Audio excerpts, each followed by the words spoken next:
there are weird things that happen in this White House. Now, Trump will like retweet a meme of, you know, remember that tweet of the guy who was wrestling, it was Trump wrestling a CNN guy to the ground and smashing his head. Well, it only took about, you know, a few clicks to find that same person who put together that image had put together the most noxious, racist, anti-Semitic images also. Now, I spend time on social media. I would not have run across that. How did Donald Trump find that guy? I mean, he's actually done it many times, and there was during the campaign quite a few times he was trucking in imagery that was just kind of one step removed from blatant racism and blatant anti-Semitism, and it was one step removed, but these were images that wouldn't have been easy to find unless you were somehow swimming around in the 4chan, 8chan cesspool. It's a question that I've always wanted to know, and you know, we've at the New York Times, we've actually tried to figure it out. This guy, Brad Parscale, who runs his social media operation, he was just named his campaign manager for 2020. I'm sure Brad Parscale must know how in the world these images crop up in the messages coming out of the White House, but we don't know, and I don't want to, you know, make inferences here. I have the mic. During the Charlottesville protests, one of the chants was, "Jews will not replace us." And Trump said that these were good people. To me, that's anti-Semitic.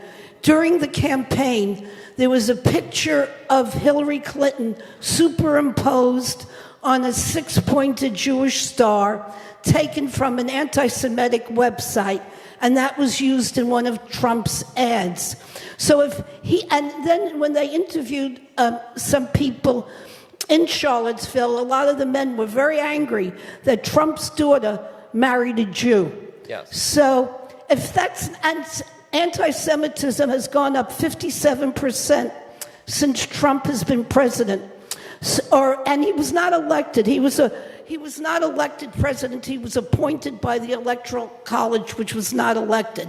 So if that isn't anti-Semitism, and if dog whistles, what is? He's an anti-Semite, plain and simple, even though his daughter is married to a Jew. Question.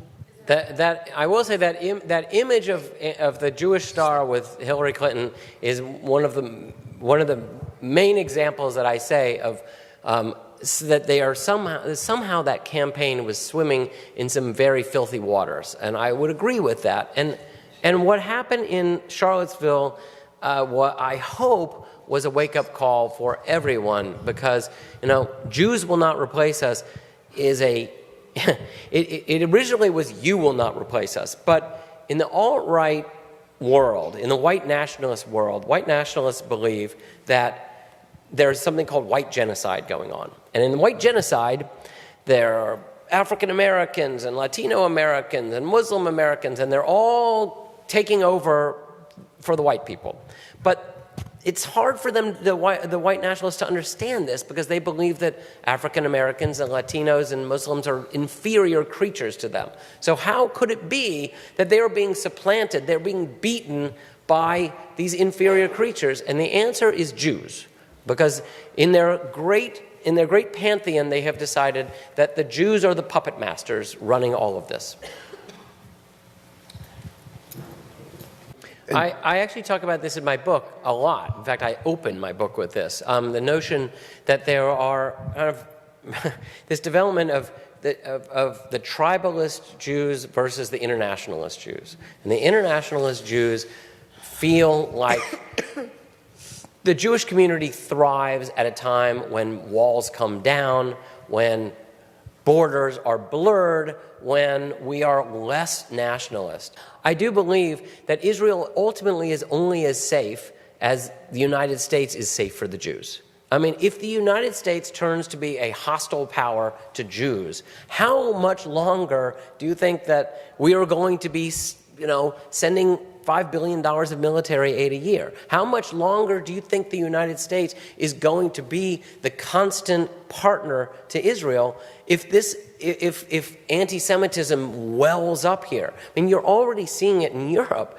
Now, the British government is under pressure to cut ties with Israel because of this rising sentiment of anti-Zionism and anti-Semitism. That will happen here too. And I would just say, we have ultimately a responsibility to keep the United States a democratic, pluralist society. For the longest time, it felt like the United States was inexorably, slowly progressing toward a more inclusive, pluralist, democratic society. And it kind of reached its apotheosis in 2008. In 2008, we were in the middle of an unbelievable financial collapse. And it was a time people were, hundreds of thousands of people were losing jobs every month. It was a time when you could have seen this uprising of hatred and suspicion, and we elected our first black president. And everyone said, wow, we really are a country that is inexorably moving toward acceptance and inclusiveness. And you know what? Right now we aren't. So the question is, are we is this moment the aberration and we'll move back toward that progression toward acceptance? Or are we going to look back and think, actually, those years between 1960 and 2008 were actually the aberration? And that's why this moment in American history is so important. I'm a Holocaust survivor. For many years, I've been involved with a museum in Washington. Their logo is Never Again. Mm-hmm. And every time I go to their meetings, and I'm in Washington next week, and I hear Never Again in my lifetime for 70 years. It is ever again, and it's happening. And I, as a child who went through I'm from Hungary, from Budapest. I went through the birth and rise of Mussolini and of Hitler, who started out appealing to the young people and making the place better. There's such a parallel. And I mentioned this to several friends, and they all kind of agreed. It's exactly what's happening now with Mr. Trump as president. I don't know if he's anti-Semitic or what he is, but 57% is really, really scary. Thanks. Is it on? Yes. So I think it would be very helpful to focus on what needs to be done and what we can do. And one thing that needs to be done is we need to flood the internet with messages of tolerance and equality. Another thing we need to do is flood university campuses with the same message. Now, I don't personally know how to do these things, but I'd like some help. Mm-hmm. And we need to get the message out, and it doesn't matter whether it comes from this American Jewish organization or that one that I always give $36 to. Mm-hmm. How do we organize? Let's organize like the students in Parkland, and let's do it.